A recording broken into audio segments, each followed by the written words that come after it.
자, 이제 본격적인 발표를 들어보도록 하겠습니다. 먼저 많은 분들께서 관심 있게 보실 첫 번째 국가 소개를 드리죠. 베트남 진출을 위해서는 어떤 전략이 필요하고 또 어떤 금융 지원 방안과 제도가 필요할지 공유해 보도록 하겠습니다. 한국과 베트남 경제협력 산업단지에 대한 내용으로 세 분의 발표자들이 준비를 하고 있습니다. 먼저 소개를 드리죠. 주용준 LH 글로벌 사업처 차장님, 그리고 김재준 신한은행 커뮤니티장님, 박상헌 중소벤처기업 진흥공단 차장님께서 준비를 하고 계십니다. 자, 먼저 주용준 LH 글로벌 사업처 차장님께서 첫 번째 발표 함께 해 주시겠습니다. LH와 민간 기업이 베트남에 동반 진출하기 위해서 어떤 전략이 필요한지 함께 만나보도록 하겠습니다. 단상으로 모시겠습니다. 여러분 따뜻한 박수로 환영해 주시기 바랍니다.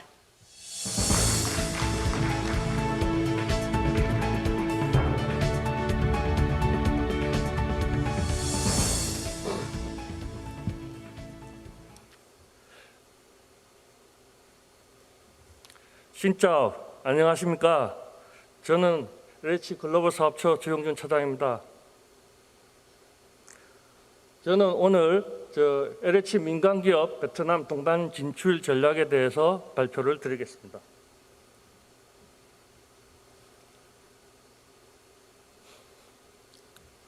발표 순서는 사업 여건 변화, 베트남 사업 추진 현황, 향후 추진 전략의 순으로 말씀드리겠습니다. 첫 번째 사업 여건 변화입니다.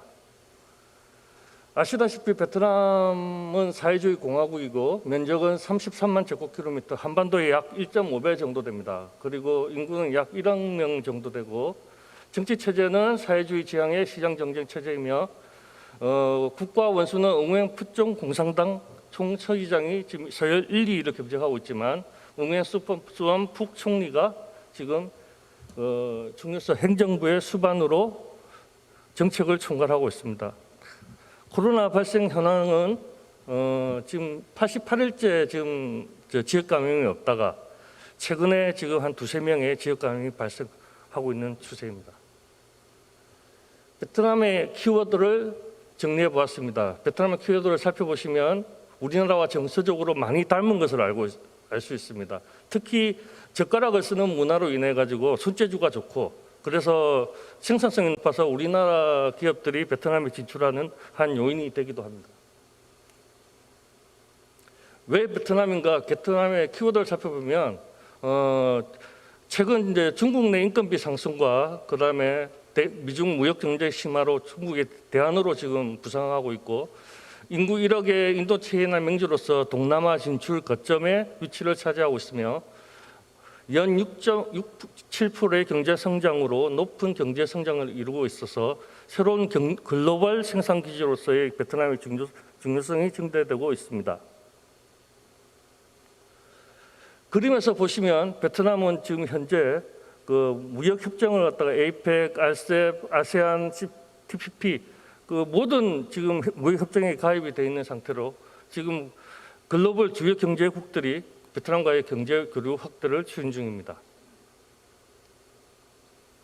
베트남의 매력을 살펴보면 베트남은 이제 높은 젊은 인구 비율과 안정적 신생아 출생으로 해가지고 젊은 국가 이미지가 있습니다. 그리고 사회 체제가 안정되어 있고 최저임금도 최근 감소 추세에 있어서 한배 교육은 지속적으로 지금 증가 추세에 있고 한국은 베트남의 네 번째 수출국이고 두 번째 수입국입니다.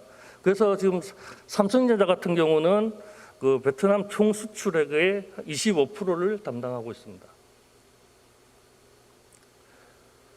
그동안 베트남 사업을 저희가 추진하는 데 있어서 베트남 정부가 자국 기업 중심으로 토지 사용권을 승인해가지고 토지 확보가 좀 힘들었고, 그 다음에 인허가 인허가 관련 담당 공무원들의 부패나 좀 법률 제도가 미비했고, 그 다음에 열악한 인프라 등으로 해서 좀 사업의 제약 요인이 있었던 것도 사실입니다. 그러나 최근 코로나19로 이제 어려움을 겪는 베트남 기업들이 저희한테 이제 LH의 사업 요청을 지금 요청을 하고 있고, 그 다음에 행정 절차도 많이 지금 개선 중입니다. 그리고 인프라도 이제 업그레이드가 지금 이제 노력이 본격화되기 때문에 저희는 지금 LH가 지금이 투자 적기라고 판단하고 있습니다. 코로나와 관련돼서 살펴보면 코로나는 이제 코로나를 계기로 이제 지금 탈중국 현상이 지금 가속화되고 있습니다. 그리고 그 베트남 EU 간 FTA 체결이 올해 8월달에 발효가 되었고요. 그 다음에 최근 RCEP 체결로 인해 가지고 관세 장벽이 철폐돼 가지고 지금 베트남은 지금 유럽의 관문으로 인식이 되고 있습니다. 그리고 하지만 반면에 또 이제 코로나로 인해 가지고 리쇼링 정책이라든지 그 다음에 글로벌 그 본국 생산 강화라는 정책이 이제 지금 또 부상이 되고 있지만 최적 생산 거점 확보를 통한 글로벌 제조 경쟁력이라는 그 강화라는 트렌드는 유지될 전망이기 때문에 베트남의 미래는 아마 이 코로나 때문에 가장 수혜를 얻을 가능성이 높은 나라임은 분명합니다. 다음으로 베트남 사업 추진 현황에 대해서 말씀드리겠습니다. 한 베트남 경제협력산업단지입니다. 한배 경협산단은 베트남 진출 희망 한국 기업 지원을 위해서 저희가 추진을 하였고요. 사업계를 살펴보시면 면적은 43만 평, 그리고 위치는 하노이 도심 남동측 한 30km 지점인 흥행성에 위치하고 있습니다. 추정 사업비는 910억 원입니다. 올해 6월에 저희가 총리실의 개발 계획이 승인이 되었고요. 지금 현재 합작 투자 설립을 위한 그 협약을 지금 체결 준비 중에 있습니다. 한백경력 산업단지의 가장 강점이라고 볼 수 있는 것은 위치적으로 도심과 가깝게 있고, 그 다음에 공항, 그 다음에 항만, 그 다음에 삼성전자, LG전자, 그리고 현대장초와 다 1시간권역으로 되어 있다는 점입니다. 저희가 이제 초기 그 분양률 제고를 위해서 저희가 전략적 마케팅을 시행을 했습니다. 그리고 투자 가이드북 제작과 홈페이지 구축 등을 통해서 기업 유치 홍보에 저희가 적극 노력했습니다. 그 결과 저희가 입주 의향서는 저희가 이제 공급 면적이 한 150%, 그 다음에 입주 확약서는 59개 기업, 공급 면적이 한 101%를 확보했고요.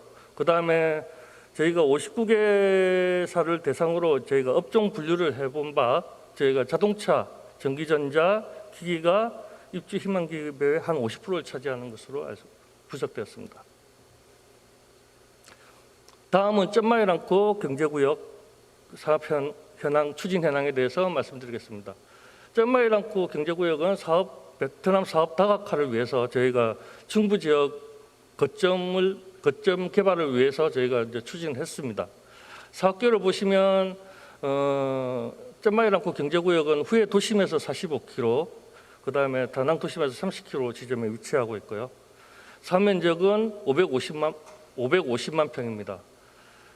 하지만 저희가 이제 550만 평이 너무 크기 때문에 저희가 이제 올 6월달에 후회성과 영상회의를 그 중간 보고 개최 후 9월달에는 저희가 이제 550만 평 중에 일부 115헥타 한 38만 평에 대해서 사업 참여 제안서를 제출한 상태이고, 저희가 이제 내년 3월정에는 예비 사업 시행자 지위를 확보를 기대를 하고 있습니다. 그 중부권 경제구역을 살펴보시면 다낭을 중심으로 그 후해성의 쩐마이랑코, 그다음에 꽝남성의 줄라이, 그다음에 꽝와이성의 축꽃 경제구역이 있습니다. 그렇지만 지금 다낭에서 보시다시피 쩐마이랑코가 다낭에서 지금 가장 가까운 위치에 있기 때문에 앞으로 향후에 발전 가능성이 제일 큰 것으로 저희들은 기대를 하고 있습니다. 쩐마이랑코 경제구역을 저희가 이제 그 산업 잠재력을 분석을 해봤는데요. 첫 번째 의료 바이오, 두 번째 물류유통, 세 번째 식품, 네 번째 엔터테인먼트 산업이 유명한 것으로 지금 저희가 조사를 했습니다. 쩐마이랑코 경제구역의 이제 민간기업과 동반 진출 전략은 저희는 이제 민간기업이 전략적 유성사업 해 진출 기반 선점을 할 수 있도록 저희가 안정적 토지 공급 주체 역할을 하는 것입니다.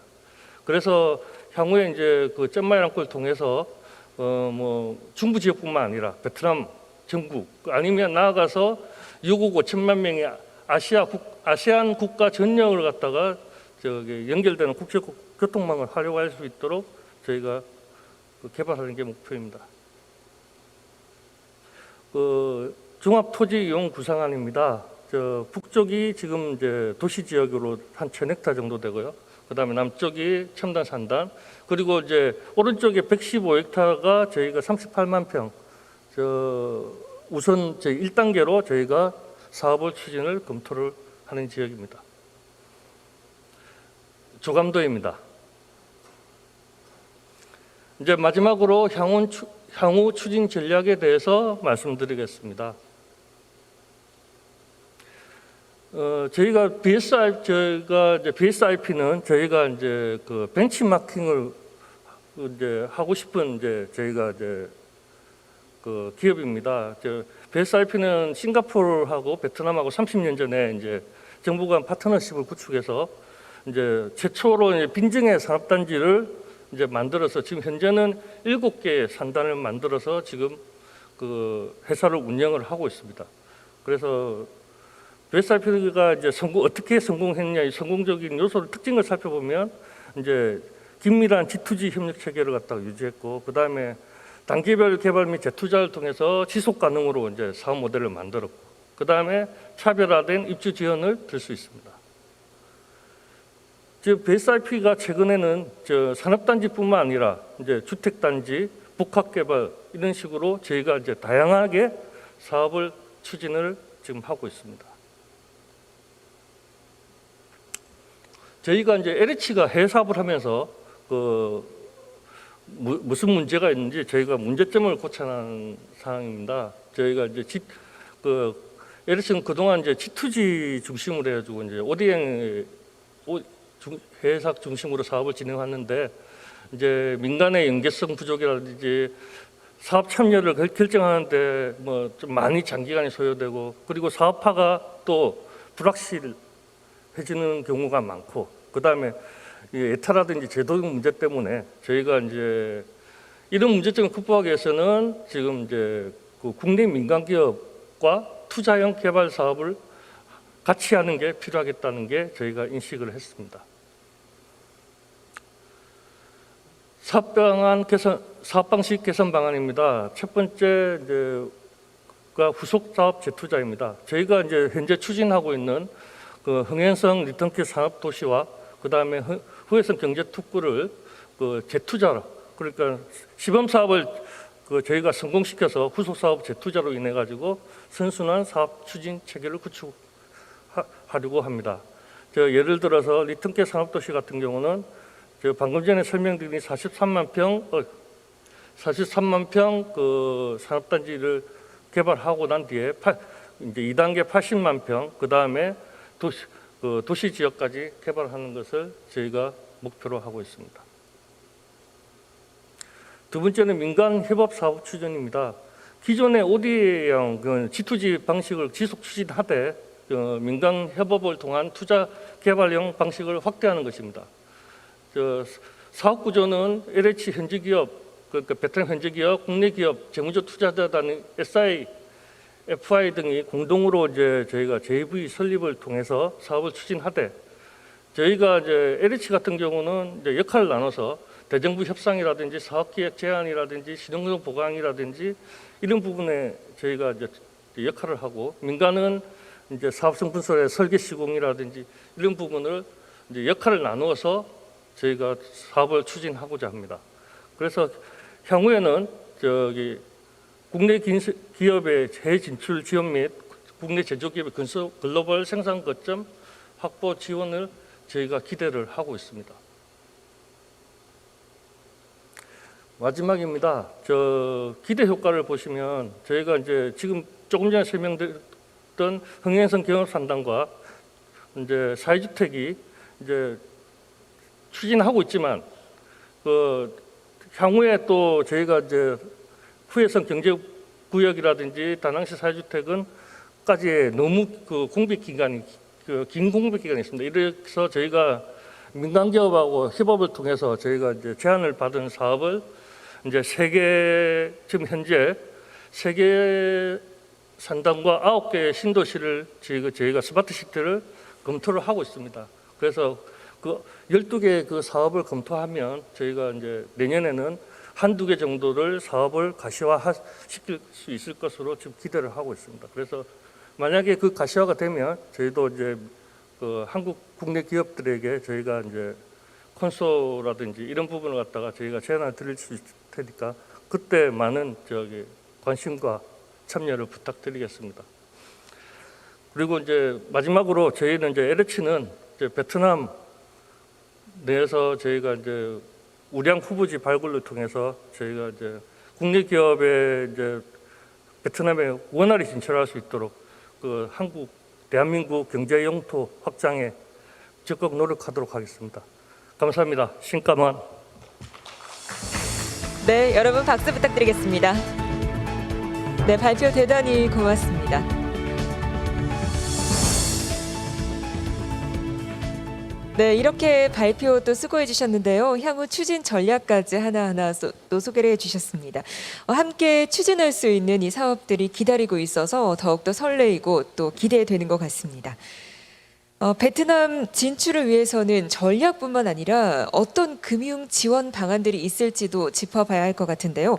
이어서 신한은행 김재준 커뮤니티장을 모시고 베트남 흥앤산단 입주기업 금융 지원 방안에 대해서 이야기 나눠보도록 하겠습니다.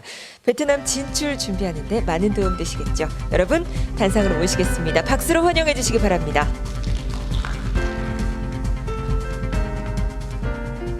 네, 안녕하십니까. 신한은행 금천지역등장 김재준입니다. 네, 코로나 등으로 어수선한데 올 한 해 고생 많으시고요. 모쪼록 건강 유의하시길 바랍니다.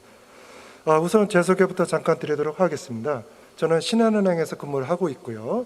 2004년부터 2007년까지 베트남 신한비나은행, 저희가 과거에는 합작은행과 현지법인 두 가지의 법인이 있었습니다. 저는 현재 4대 국영은행 중에 하나인 베트남의 베트콩은행 지분 50%, 신한은행 50%의 합작법인에서 부법인장으로 근무를 했었고요.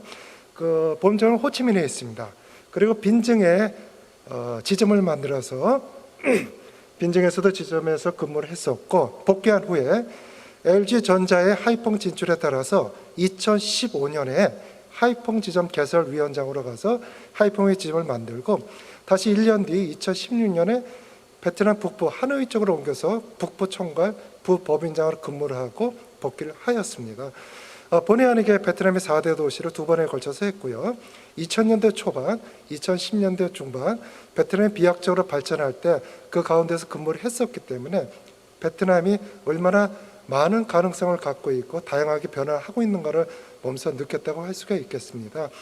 짧은 시간 동안에 많은 것을 전달해 드리기는 상당히 어려운 시간이고요. 제가 갖고 있던 것을 농축해서 말씀을 드리도록 하고 나머지는 자료로 가늠하는 게 어떨까 싶습니다. 먼저 시간에 말씀을 해주셨습니다. 베트남은 대한민국의 1.5배고요. 호치민을 중심으로 한 남쪽, 하노이를 중심으로 한 북쪽으로 크게 나눠져 있습니다. 북쪽과 남쪽은 비행기로 2시간 이상이 걸리는 긴 거리고요. 그러다 보니까 남과 북은 여러 가지 경제, 문화, 기후, 여러 가지 환경이 틀립니다. 호치민을 중심으로 한 남쪽 지역은 베트남 전쟁 이전부터 섬유, 염색, 봉제, 가공 등 노동 집약적 산업들이 많이 들어와서 기업을 일궈 나가고 계셨고요. 하노이를 중심으로 한 북쪽은 삼성전자가 진출하면서 본격적으로 많은 외투 기업들이 진출하기 시작했습니다. 그러다 보니까 호치민 인근을 한 지역은 노동력을 많이 필요로 하는 노동 집약적인, 하노이를 중심으로 한 북쪽 지역은 첨단, 4차 산업, 5차 산업, 이런 서비스업이라든지 첨단 하이테크놀로지 산업을 중심으로 발전을 하기 시작했고요. 최근 1, 2년 전에는 중부 지역을 중심으로 한 다낭이라든지 이런 쪽에서도 많은 기업체들이 다 들어가고 계십니다. 남과 북은 기후도 틀립니다. 호치민을 인근한 남쪽 지역은 우기와 건기로만 나눠져 있고요. 비가 많이 쏟아지는 4, 5, 6, 7 우기, 그 다음에 비가 안 오는 건기. 또 북쪽은 봄, 여름, 가을, 겨울이 다 있습니다. 또 언어도 틀리고요. 제가 하이퐁의 지점을 만들고 직원들한테 베트남어로 신짜오 도엘라께 느즈부이프가반 하고 막 얘기하니까 직원들이 막 웃더라고요. 나중에 한국말 잘하는 직원이 와서 저한테 그러더라고요. 지점장님, 호치민 사투리 쓰지 마세요 하더라고요. 제가 지금 드리는 말씀 무엇이냐?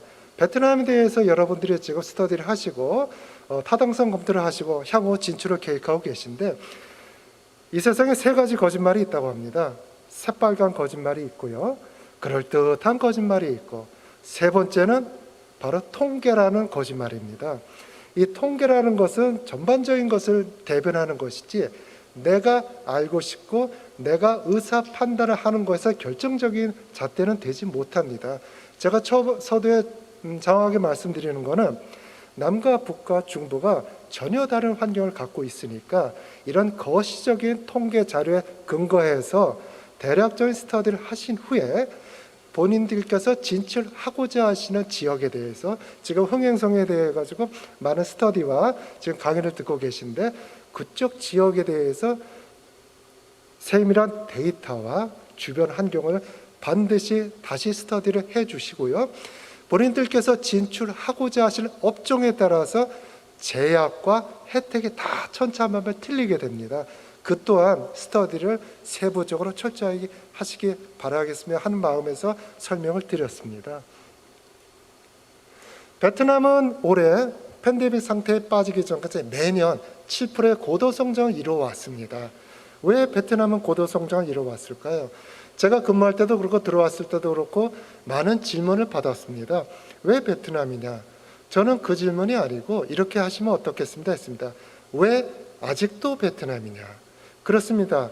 지금 물가 성장이라든지 인플레이션이라든지 이런저런 걸 했을 때 베트남보다 타 동남아시아 국가가 많이 각광을 받고 있습니다.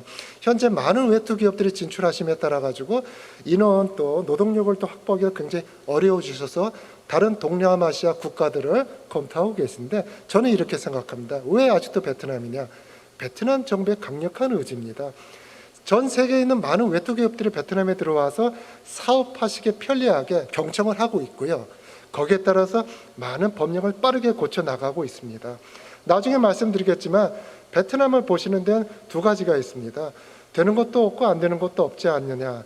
저는 그렇게 생각하지는 않습니다. 베트남이 법령을 발표하고 시행령이 나오는 데는 시간이 좀 많이 필요한데, 그것은 베트남 정부의 강력한 의지라고 생각합니다. 제가 근무할 때는 호치민과 하노이에 코참이 각각 1개씩밖에 없었는데 2015년에 하이퐁이 코참이 생겼고요, 흥행도 3개의 코참이 계속 생겼습니다. 이것은 우리나라 한인 상공인 연합회가 내가 세우겠습니다 한 게 아니고 베트남 정부에서 당신네들 대한민국의 기업인들의 의견을 들어줄 테니까 코참을 만들어서 얘기를 하십시오 하는 의지의 표현입니다. 즉 베트남 정부가 기업인들의 의견을 듣고 발빠르게 움직이고 있다는 것입니다. 2번째는 물류라든지 이런 부분들이 동남아시아 타 국가가 따라올 수가 없습니다. 저렴한 인건비, 노동력 확보는 베트남보다 더 많은 국가들이 있는데 하루에 2번의 포트를 통해서 실어야 되는데 타 국가들은 그렇게 여의치가 않습니다. 그 다음에 안정적인 경제 기반, 이런 것이 전반적으로 7% 이상의 고도 성장을 이루어왔고요. 올해도 전 세계가 팬데믹 상태에 빠져가지고 어려움이 많았지만 역시 베트남이라는 소리가 나오는 게 3분기에 들어서면서 드라마틱하게 V자 성장을 이루어냈습니다. 그 이유는 바로 코로나19를 여파로 베트남 경제 양적인 내수와 수출이 악화되면서 베트남 역대 경제 기반이 어려워졌다 하는 게 올해의 현상을 대변한 것이라면서 2020년 하반기는 조기 정상화로 내수 및 생산이 회복되면서 궁극적으로 내년은 어떻게 될 것이냐. 예전과 마찬가지로 6.7%의 성장을 예상하는데 궁극적으로 여러 가지를 개발했을 때 과거와 같이 7%의 고도 성장을 이어가리라고 생각이 되고 있습니다. 베트남 금리 전망과 환율 전망 같이 말씀을 드리도록 하겠습니다. 금리와 환율은 중진국에서 개도국에서 중진국 그리고 선진국으로 발돋움하고 있는 베트남의 필수 불가결한 것입니다. 금리는 점점 하향 안정화가 되고 있고요. 환율도 마찬가지입니다. 특히 금리 같은 경우에는 올해 코로나로 인해 가지고 여러 경제가 위축되면서 대출 수요가 많이 위축됐습니다. 그래서 어저께 현재로 평균 세정 1년짜리 정기예금 금리가 5%대로 떨어졌습니다. 작년 초 올해 초만 해도 7%까지 금리가 있었는데 많이 지금 하향 안정화 추세로 가고 있을 것이고요. 이 베트남 금리와 환율은 향후로도 계속 하향 안정화 추세로 갈 것으로 전망이 되고 있습니다. 자, 자본금 계단. 여러분께서 사업을 하시려면 베트남에 자본금을 보내야 됩니다. 이 자본금이라는 것은 한국과는 좀 상이한 요건을 가지고 있습니다. 대한민국에서는 일정 법인 등기부 등본이나 사업자 등록자 등 내가 이런 사업을 영위하겠고 주당 얼마로 하면은 법인이 설립이 되게 되는데 베트남 같은 거는 자본금이 여러 가지입니다. 복잡하지만 딱 하나로 말씀드리면은 내가 전체로 얼마 투자를 할 것이고 내가 이 기간 동안에 요 정도는 먼저 낼 것이고 나머지 자본금은 몇 년에 걸쳐서 낼 것이다 하는 걸 신고하시는 거고요. 자기 자본, 내가 갖고 들어가는 돈은 이 정도고 대출 등 차입금으로 이렇게 조달할 것입니다 하고 신고를 하게 만들어져 있습니다. 조금 상이하고 복잡한 그런 구조를 갖고 있지만 그렇게 복잡하지는 않습니다. 전체 얼마를 투자할 것이고 내가 자기 자금으로 얼마를 언제까지 할 것이고 차입금으로 얼마를 할 것이다. 그럼 여기서 한 가지 질문이 나오죠. 만약에 정해진 기간 내에 투자를 못할 경우는 어떻게 되느냐. 그것은 또 정가를 바꾸시면 큰 문제가 되질 않습니다. 자본금 계좌라는 게 계속 얘기가 나오는데 한국에서 송금을 보냈을 때는 베트남에 있는 전 금융기관을 통해서 한 개의 은행을 통해서만 자본금 계좌를 여실 수가 있습니다. 이렇게 여셨다가 타 은행으로 자본금 계좌는 변경이 가능하고요. 달러가 됐든 베트남이 됐든 일단 자본금 계좌로 돈을 받으신 다음에 다시 달러 계좌 또는 동화 계좌를 만드신 후 이체를 하셔서 용도에 맞게 사용을 하실 수가 있습니다. 한국과는 틀리게 한국 같은 경우는 달러 수요에 대해서 큰 제약이 없습니다. 내가 필요하거나 송금을 보냈거나 에비던스만 주시면 달러 매입이 자유스럽고요. 또 보유도 가능하고 정기예금도 하실 수가 있는데 베트남은 달러 수요는 에비던스가 있고 꼭 필요한 경우가 아니면 사실 수가 불가능합니다. 여기 그 동그라미와 삼각형 X 표시를 했는데 복잡하게 보일지 모르지만 기본적으로 달러를 자유스럽게 사실 수가 없다. 두 번째, 달러를 자유스럽게 보내실 수가 없다. 이렇게 생각을 해주시면 되실 것 같습니다. 해외 송금도 마찬가지입니다. 내가 이 계약에 의해 가지고 이렇게 보낸다 한다고 해서 다 달러 베이스로 보내실 수가 없습니다. 그래서 계약 조건 등 세밀하게 거치셔가지고 그 달러지 동화지 운영을 하시는 검토가 사전에 꼭 필요하십니다. 현재 법은 자금 조달 방안입니다. 이것도 간략하게 먼저 말씀드리면은 대한민국에서 대출을 받으시는 것과 똑같이 베트남 내에서도 대출을 받으실 수가 있습니다. 다만 한국계 은행이 진출을 많이 해 있는데 한국계 은행 두 가지 종류입니다. 저희 신한은행처럼 현지 법인이냐 하나의 은행이냐 아니면은 지점의 형태를 갖고 있냐에 따라 가지고 여러 가지 대출 제도가 바뀌어지게 됩니다. 또 로컬은행은 당연히 현지 은행이니까 자유스럽게 이용하실 수가 있고요. 세 가지로 나눠보실 수가 있습니다. 초기에 대출을 어떻게 받느냐, 본사의 지급 보증 등 지원을 받아서 받으실 수가 있고요. 토지나 기계기구 공장을 설립하시면서 토지 등 현지 담보를 활용하셔서 대출을 받으실 수가 있습니다. 그것은 한국과 마찬가지인데 여기서 또 마찬가지로 달러에 대한 부분이 생기게 됩니다. 달러 대출이 당연히 동화 대출보다는 쌉니다. 저렴하고요. 그렇다고 달러 대출 다 받으실 수는 없습니다. 왜? 베트남 법령상 외화 가득이 없으신 업체에 대해서는 달러 대출을 쓰실 수가 없게 되어 있고요. 시설대, 공장을 건설하시는 것 역시 달러 대출을 쓰실 수가 없습니다. 그렇지만 아까 말씀드린 대로 현지 은행, 현지 법인 같은 경우는 역외 금융을 해서 베트남 외부에서 달러가 필요하신 고객분한테 달러 대출을 다 조달해 드리고 있습니다. 제가 주어진 시간이 이제 2분밖에 남지를 않아 가지고요.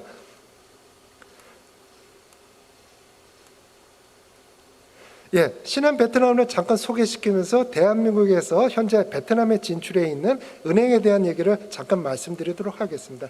이것도 마찬가지입니다. 저희 은행뿐만이 아니고 대한민국에서 진출해 있는 모든 은행들이 한국에서 하실 수 있는 서비스를 다 제공해 드리고 있습니다.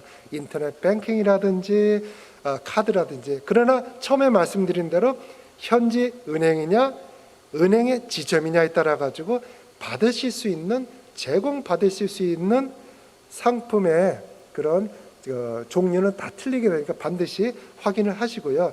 저희 신한은행과 로컬은행 또 타 현지 법인의 경우를 말씀드립니다. 저희 같은 38개 북부 쪽, 남부 쪽, 중부 쪽의 모든 지점이 진출해 있고요. 영업 현안이고요.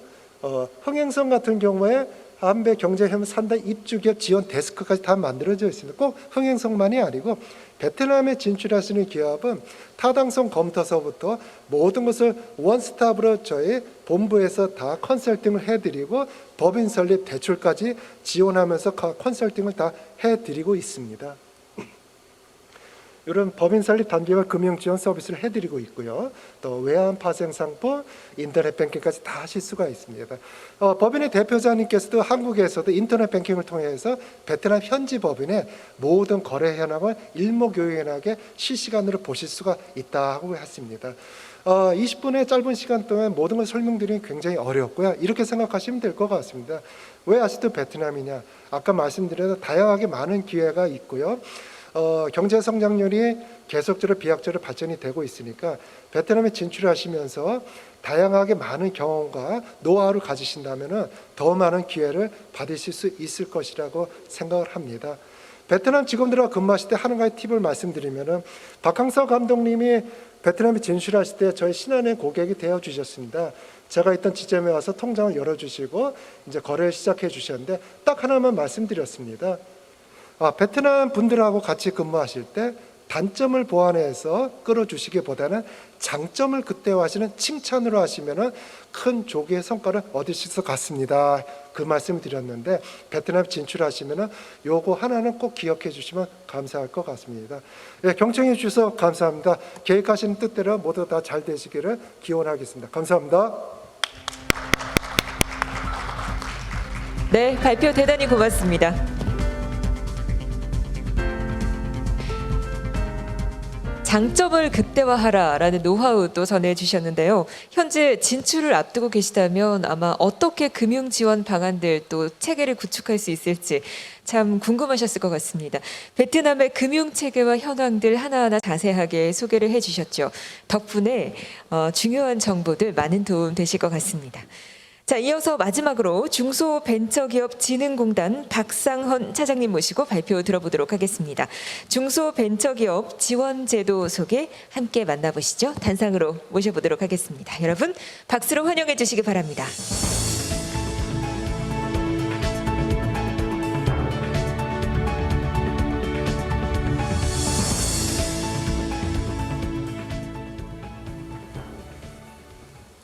안녕하십니까. 중소벤처기업진흥공단 글로벌 사업처에서 근무하는 박상원 차장입니다.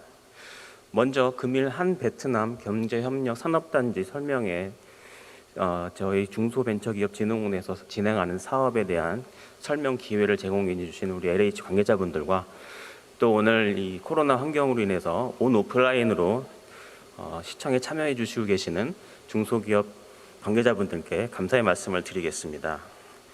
저희 중소벤처기업진흥공단은 정책자금 융자 그리고 수출 마케팅, 인력 양성 사업 등에 종합적으로 지원하는 중소기업 전문 지원 기관입니다.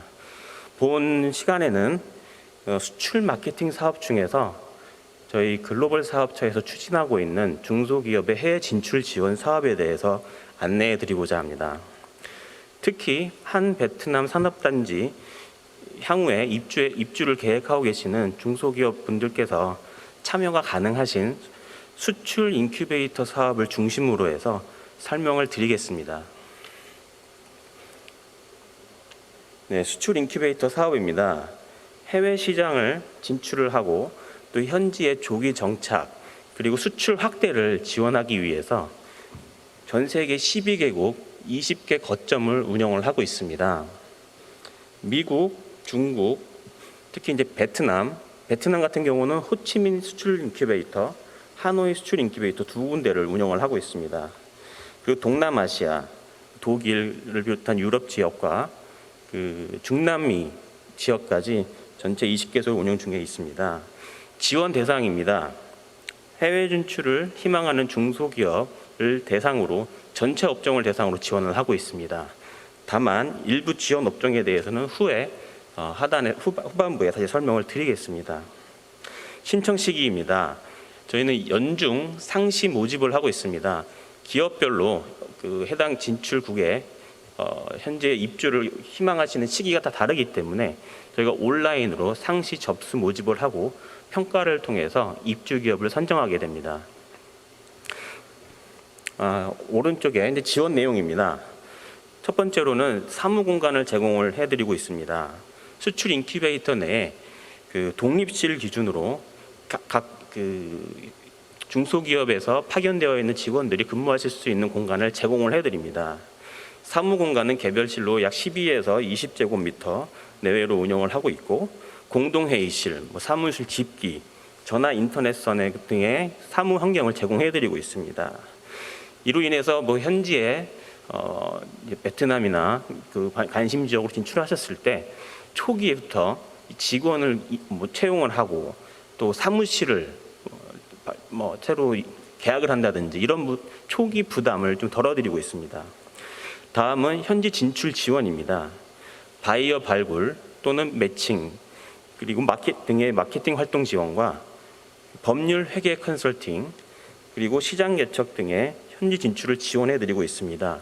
특히 올해 같은 경우는 코로나19로 인해서 중소기업 관계자분들께서 해외 출장 등의 이동 제약이 있어서 저희 중소기업진흥공단에서는 수출 BI를 활용을 해서 전 세계 거점에서 그 해외 바이어와 국내 중소기업의 제품을 연결을 하는 온오프라인 수출 연계 마케팅과 온라인 수출 상담회 등의 비대면 사업을 추진한 바가 있습니다. 다음은 임차료 비용 지원 분야입니다. 사무공간 임차료는 입주 첫 해에는 최대 80%까지 임차료를 지원해드리고 2년 차는 50%까지 지원을 해드리고 있습니다. 아울러 독립실과 더불어서 공유 오피스를 제공해드리고 있습니다. 상시 입주가 아니라 해당 지역으로 단기적인 출장이라든지 바이어 상담을 위해서 상시적으로 운영하실 수 있고 또 활용하실 수 있는 공간을 제공해드리고 있습니다. 다음은 선정 절차입니다. 아까 말씀드린 대로 온라인상으로 저희 홈페이지를 통해서 입주 신청을 하시게 되면 저희가 신청 접수를 하고 지역본부에서 해당 기업을 현장을 방문드리고 실태조사를 진행을 하게 됩니다. 그래서 해외 각 수출 BI 센터 거점에서 해당 기업의 해외 시장성 평가를 종합적으로 취합을 해서 최종적으로 심의위원회를 개최하게 됩니다. 심의위원회 후에 선정 결과가 통보가 되면 입주 계약 체결 및 입주 보증금 납부를 통해서 최종적으로 입주에 대한 절차가 마무리가 됩니다. 참고로 입주 보증금은 500만 원으로 납입을 하시게 되시고 입주 후에 졸업하시고 나와서는 그 500만 원을 다시 환불해 드립니다. 이런 일련의 과정은 약 한 달 정도 평균 소요 기간으로 보실 수가 있습니다. 자료 하단에 수출 인큐베이터 독립실을 보실 수가 있습니다. 전체 20개소 261개의 독립실을 운영하고 있습니다. 표 중간에 이제 베트남 지역입니다. 호치민 BI 15개실 독립실을 운영하고 있습니다. 그리고 하노이 BI 역시 15개 독립실을 운영을 하고 있는데요. 현재 하노이는 2개 기업이 입주를 준비하고 있습니다. 그리고 호치민은 역시 호치민은 3개 기업이 아직 입주 승인은 받았으나 입주를 대기에 지금 진행하고 있습니다. 오른쪽 편에 아까 말씀드렸던 수출 인큐베이터 입주 지원 제외 대상 업종입니다. 일반적으로 모든 중소기업을 대상으로 입주를 진행할 수가 있으시나 표에도 보시다시피 불건전, 영상, 게임기 제조 등과 같은 사행성 업종은 제외를 하고 있습니다. 아울러 일반 건설 시공업체 분야는 제외를 하고 있으나 건설 엔지니어링과 관련 기기 장비 설치 공사업 등 통신 공사업 등은 예상으로 지원 대상에 포함을 시키고 있습니다.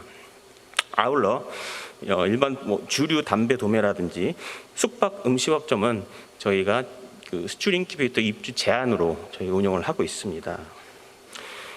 특히나 하노이 호치민 수출 인큐베이터의 경우는 저희 전체 20개소 지역 중에서 가장 인기가 높은 지역입니다. 아까 말씀드렸던 자료에서도 보시다시피 그 코로나19로 인해서 국가적인 이동이 제한됨에도 불구하고 준비하고 계시는 대기 수요들도 많이 있는 부분도 보시다시피 아주 서로 이제 입주를 하시고 싶어서 항상 신청열이 가장 뜨거운 지역이라고 보실 수가 있습니다. 향후에 그 베트남 산업단지로 입주를 준비하고 계시는 우리 중소기업 대표님들께서도 저희 수출 인큐베이터를 활용을 하시게 되면 본격적인 공장 가동 전에라도 현지에서 사전 조기 정착을 위해서 예를 들면은 법률, 세무, 인허가 지원 이런 부분에 대해서는 상주의 필요성이 있습니다. 이런 부분들을 저희가 현지에서 그 관련 유관 기관이라든지 전문가들을 연결해서 현지에서 조기에 산업단지 입주를 위한 준비를 하실 수 있도록 다양한 서비스를 제공해 드릴 수가 있습니다. 많은 관심과 사업에 대한 참여를 부탁을 드리겠습니다. 다음으로는 저희가 또 K-스타트업 센터라는 사업을 운영을 하고 있습니다. 이 사업은 베트남 쪽은 해당되는 사항은 아니지만 저희가 창업 7년 이내에 스타트업을 대상으로 해서 해외 유망 창업 생태계의 진입과 안착과 성장을 지원해 드리는 제도입니다. 현재 시애틀, 뉴델리, 이스라엘 텔아비브, 스톡홀름, 싱가포르, 헬싱키의 6개 센터를 운영을 하고 있으며 현지 국가에 특화된 유망 업종을 창업진흥원과 협업해서 지원을 하고 있습니다. 주요 지원 내용으로는 크게 두 가지로 프로그램 지원과 입주 공간 지원이 있습니다. 프로그램 지원은 현지의 유명한 주력 대기업들, 대형 유통망, IT 기업, 그리고 벤처 캐피탈 등의 네트워크를 구축을 하고 국내의 유망 스타트업이 현지 진출을 해서 투자 유치까지도 이루어질 수 있도록 엑셀러레이팅 프로그램을 운영을 하고 있습니다. 1단계 단기 프로그램과 2단계 정기 프로그램을 통해서 3단계 후속 지원을 지원하고 있습니다. 입주 공간입니다. 수출 인큐베이터와 마찬가지로 개별 입주 공간을 제공해 드리는 독립실과 또 공유 오피스는 동일하게 운영을 하고 있습니다. 신청 시기 및 진행 절차입니다. 프로그램 같은 경우에는 연 1, 2회 K-스타트업 홈페이지를 통해서 공개 모집과 접수를 진행을 하고 있습니다. 아울러 사무공간 독립실입니다. 중소기업진흥공단 홈페이지를 통해서 그 사무공간에 대한 공실 현황과 그 평가 결과를 진행을 하고 있는데요. 이 역시 마찬가지로 온라인으로 접수와 신청이 가능하십니다. 마지막으로 공유 오피스입니다. 독립실 구조는 아니나 현지 시장 조사, 단기 출장, 바이어 미팅 등을 지원하는 단기간 운영 오피스로서 K 스타트업 센터 역시도 같이 운영을 하고 있습니다. 다음 사업으로는 해외 지사 사업입니다. 해외에 지사를 아직 설치할 여력이 안 되는 중소기업을 대신해서 저희 중소기업진흥공단에서 관리하고 있는 전 세계 127개 해외 민간 네트워크 수행사가 현지 지사 역할을 대신하는 해외 진출 지원 사업입니다. 주요 지원 내용으로는 시장 조사, 바이어 발굴, 수출 성약 지원, 출장 대행 지원, 바이어 미팅 어레인지, 해외 투자 지원 등의 지원을 실시하고 있습니다. 금년도에는 약 47억 원의 예산과 370개사의 지원을 한 바가 있습니다. 지원 방법입니다. 기업의 해외 진출 단계별 필요한 서비스를 크게 3가지로 구분해서 운영을 하고 있습니다. 진입, 발전, 확장 단계로서 구성을 하고 있고, 진입 단계에서는 기초 마케팅 지원, 일반적인 시장 조사와 현지 소비자 반응 조사 이런 부분들이 운영을 하고 있습니다. 발전 단계는 마케팅 및 수출 지원입니다.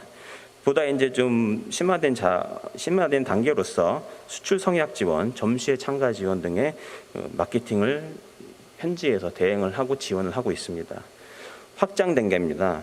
수출 및 현지화 지원으로서 저희 수출 인큐베이터 사업 같이 현지에서 직접적으로 거점을 두고 운영하는 이런 단계까지 온 회사들을 대신해서 보다 이제 현지 정착을 위한 심화된 서비스를 제공해드리고 있는데요. 동 사업은 코트라 그리고 세계무역한인협회 옥타와 협업해서 운영을 하고 있고, 저희 중소벤처기업진흥공단에서는 두 번째 단계인 발전과 세 번째 단계인 확장 단계를 담당을 하고 있습니다. 동 사업은 역시 온라인 신청으로 정부 수출 바우처 통합 포털 사이트를 통해서 신청 접수 가능합니다. 신청 자격으로는 해외 진출 계획에 수립되어 있는 중소기업법 상의 중소 중견기업을 대상으로 하고 있습니다. 사업 진행 절차는 자료처럼 공고 및 업체 모집을 통해서 발전 단계 서비스 그리고 확장 단계 서비스를 매칭을 해서 신청 기업과 현지 수행기관 간의 1:1 계약 매칭을 통해서 이루어집니다. 과업기간은 평균 1년으로 보시면 되겠습니다. 오른쪽 표에 보시면 전 세계 127개국의 해외 민간 네트워크 수행기관의 리스트를 보실 수가 있는데요. 하단과 다음 페이지 보시면 베트남 지역에는 현재 10개 수행사가 활동을 하고 있습니다. 주요 특화 분야로는 법률 계약, 기술 수출, 수출 지원, 유통망 지원, 진출 이런 부분을 특화해서 운영을 하고 있습니다. 기타 이 자료는 배포용 자료로 해서 국가별 해외 민간 네트워크 수행사 리스트를 제공을 해드리겠습니다. 오른편 화면에 보시면 단계별 세부 지원 서비스 내용이라고 되어 있습니다. 밑에 블록으로 처리되어 있는 발전 단계, 확장 단계에 대해서 세부 분야별로 어떠한 서비스를 제공해 드리고 있는지를 제시해 드리고 있습니다. 자료를 참고해 주시기 바라겠습니다. 저희가 진행하고 있는 사업 중에 해외 기술 교류 사업과 글로벌 협력 기반 구축, 에이펙 혁신센터 운영 사업들도 있지만 이 부분에 대해서는 자료로 설명을 대체하는 걸로 하겠습니다. 마지막으로 앞서서 언급해드렸던 공유 오피스 제도에 대해서 좀 더 구체적으로 설명을 드리고 제 발표를 마치려고 하고 있습니다. 장단기 해외 출장, 예를 들면 바이어 상담, 시장 조사, 특히 올해 같은 경우는 아무래도 코로나 때문에 좀 이런 부분들이 어려운 부분이 있으셨는데요. 이런 부분들을 계약하고 계시는 기업들이 코워킹 가능한 개방형 오피스를 통해서 저희 사무 공간과 기타 간단한 서비스를 제공해드리고 있습니다. 지금 KSC와 수출 인큐베이터하고 K-스타트업 센터를 합쳐서 전체 24개소 227석을 운영을 하고 있는데요. 아시아 지역의 호치민과 하노이를 보시면 지정석과 비지정석으로 해서 호치민이 12개석, 그리고 하노이가 지정석 2개, 비지정석 4개 해서 6개로 운영을 하고 있습니다. 지원 대상은 중소벤처기업 및 스타트업을 대상으로 운영을 하고 있습니다. 이 역시 저희 중소기업 진흥공단 홈페이지를 통해서 온라인으로 예약하실 수가 있고요. 마찬가지로 상시 신청 접수를 운영을 하고 있습니다. 오른쪽 그림을 보시면 공유 오피스가 지정석과 비지정석이 어떻게 구성이 되어 있는지 사진으로 보실 수가 있습니다. 이상으로 저희 중소벤처기업진흥공단에서 추진하고 있는 해외 진출 지원 사업에 대해서 설명을 마치겠습니다. 저 또한 멕시코 수출 인큐베이터에서 근무하다가 올해 복귀를 했는데요. 베트남 지역 같은 경우는 항상 수요가 많아서 정말 저희 실무하는 현지 소장 입장으로서는 상당히 부러웠던 지역이었고, 또 마침 LH에서 추진하고 계시는 베트남 산업단지 조성 사업에 관련해서 많은 분들이 신청과 관심을 갖고 계신 걸로 알고 있습니다. 현지 본격적인 공장 가동 전에라도 조기에 가셔가지고 여러 가지 법률 자문이라든지 아니면 현지 어떤 영업 네트워크 발굴이라든지 이런 부분들에 상당히 밀접한 관계가 있어서 저희 수출 인큐베이터 사업에 많은 관심과 또 신청을 많이 해주시면 양 기관이 잘 협업해서 중소기업의 해외 진출에 성과를 창출할 수 있도록 많은 도움을 드리겠습니다. 이상 발표를 마치겠습니다. 감사합니다. 네, 여러분 다시 한번 따뜻한 박수 부탁드리겠습니다. 발표 대단히 고맙습니다.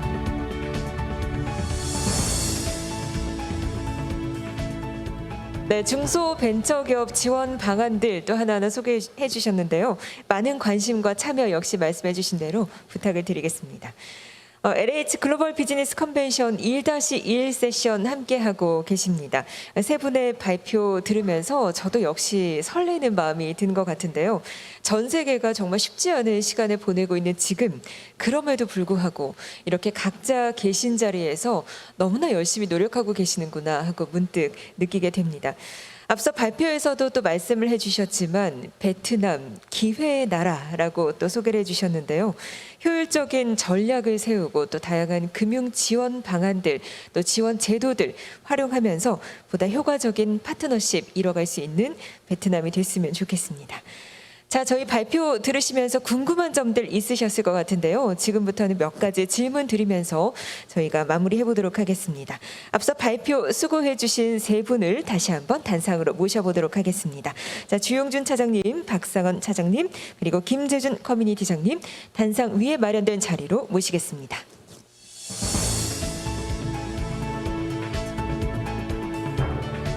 네, 마련된 자리에 착석을 부탁드리겠습니다.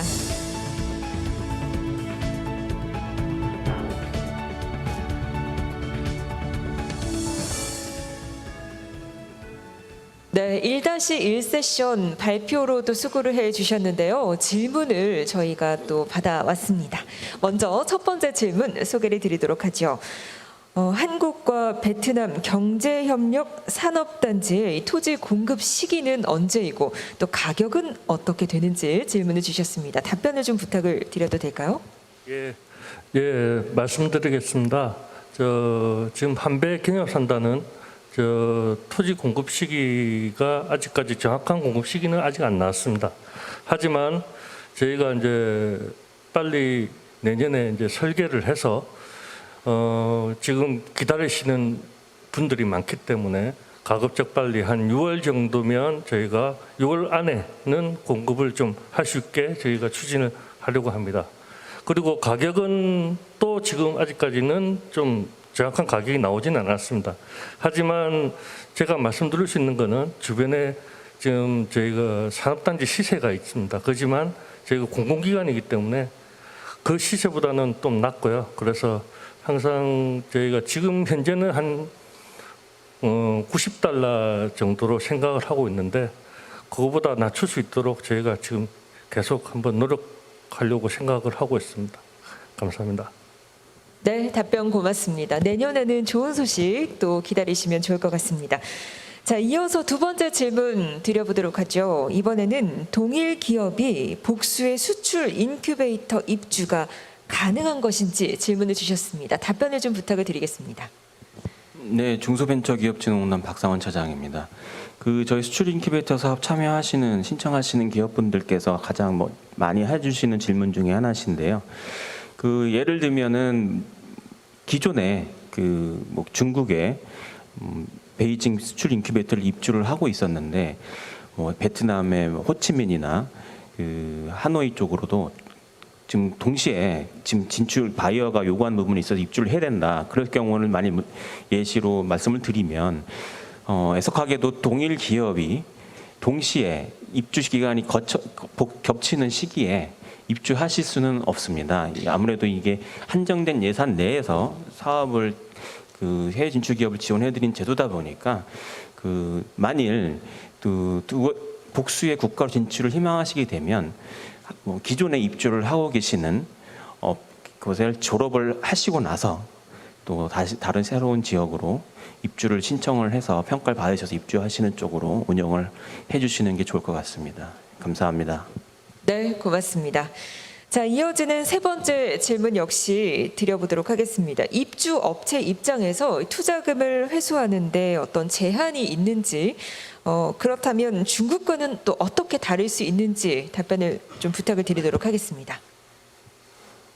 네, 제가 말씀드리도록 하겠습니다. 단도직입적으로 말씀드리면은 베트남에서 사업을 영위하시고 적법하게 세금을 다 지급하시면은 과실성금, 본국으로의 투자 작업 이체는 전혀 문제가 되질 않습니다. 이게 다른 동남아시아 국가와 다른 전 세계에 있는 나라들에 대해서 차이점인 것 같습니다. 절차도 그렇게 까다롭지 않고요. 제가 근무하는 8년 동안에 한 번도 과실성금에 문제가 된 적은 한 번도 없었습니다. 단 하나, 처음에 법인을 만드시고요. 라이센스가 나오기까지는 짧게는 한두 달, 길게는 두세 달에 걸리는데 그때까지 모 회사에서 나가셔가지고 법인 설립 절차를 하셔야 되는데 거기에 들은 경비 같은 게 필요하실 겁니다. 그러면 어떻게 하시느냐? 베트남에 있는 은행에 가셔가지고요. 모 기업에 있는 법인 등록증, 사업자 등록증, 대표자 이런 걸 카피와 공증을 받으셔가지고 베트남에 있는 은행에 가서 제출하시면은 모 기업 명의의 법인 계좌를 만들어 드립니다. 그쪽으로 모든 자본금을 먼저 받으셔가지고 사용을 하시면 되고요. 나중에 베트남 내에서 법인이 설립되시면은 그 먼저 받았던 모기업 명의의 통장에 있는 모든 거래 내역이 100% 인정이 됩니다. 그렇기 때문에 아무런 걱정을 하실 필요는 없이 사용을 하시면 되는데 단 하나 높아심에서 말씀드리게 되면은 그냥 핸드캐리로 들고 들어오시다든지 가서 출장자의 개인 통장, 베트남에서는 개인 대한민국 여권만 있으시면은 모든 통장 개설이 가능하거든요. 개인 출장 가신 개인 통장으로 송금 받으셔서 쓰시게 되면은 손비 인정을 전혀 받지를 못하시니까 그 점만 유의하시면 될 것 같습니다. 과실송금에는 전혀 문제가 없으십니다. 네, 고맙습니다. 유의하실 점들도 또 소개를 해주셨으니까요. 잘 챙겨두시면 좋을 것 같습니다. 자, 혹시 지금 현장에서 함께하고 계시는 분들 중에 질문이 있으시다면 손을 들어서 안내를 해주시고요. 저희가 마이크를 전달 드리도록 하겠습니다. 혹시 질문이 있으실까요?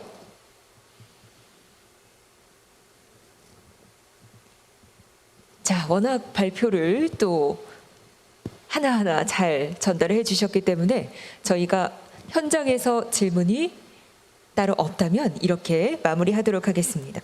더욱더 많은 이야기들 저희가 나누고 싶지만 진행 관계상 여기서 인사드려야 될 것 같습니다. 발표와 또 질의응답 수고를 해주셨는데요. 여러분 수고해주신 세 분 연사님께 다시 한번 뜨거운 박수 부탁드리겠습니다. 네, 고맙습니다. 천천히 하단을 부탁드리겠습니다. 네, 베트남 경제 협력과 또 소중한 정보들, 노하우들 함께 소개를 해주셨는데요. 하나하나 공유해 주신 덕분에 베트남 진출에 보다 더 가까워진 것 같습니다. 고맙습니다. 저희는 이렇게 1-1 세션을 마무리하고 저희는 이어서 1-2 세션 베트남 주거복지 향상을 위한 사회주택에 대해서 논의해 보도록 하겠습니다. 저희는 자리 정돈 후에 곧 이어서 시작하겠습니다.